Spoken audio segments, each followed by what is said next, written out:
kimdir sizni xafa qilgan bo'lsa yoki siz kimnidir xafa qilgan bo'lsangiz, mana bu kun siz uchun ajoyib fursat. Aydul Adha, ya'ni Qurbon hayiti bayrami. Alloh subhanahu va taolo bizlarga mana bu kunni xursandchilik kuni qilib berdi. Nabiy sallallohu alayhi va sallam ta'kidlaganlari kabi bu kun musulmonlar uchun xursandchilik kunidir.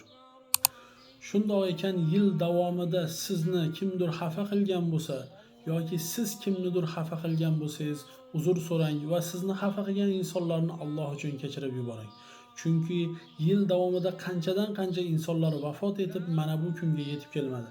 Alloh subhanahu va taolo siz u bizga mana bu kunga yetib kelishlikni nasib aylabdi, alhamdulillah. Va kelayotgan yilni Alloh subhanahu va taolo xuddi Shom ahliga bergan futuhot nusrati kabi G'azo va Sharqiy Turkiston ahliga ham nasib aylasin. Aziz birodarlar, mana bu kunni xursandchiligini, shuurini ko'rsataylik. Ya'ni yaqinlarimizga silay rahim qilaylik, ularni ziyorat qilaylik, bemorlarni ziyorat qilaylik va yosh bolalarni haqiqiy bayramona shuurni o'zimizda ko'rsata bilaylik.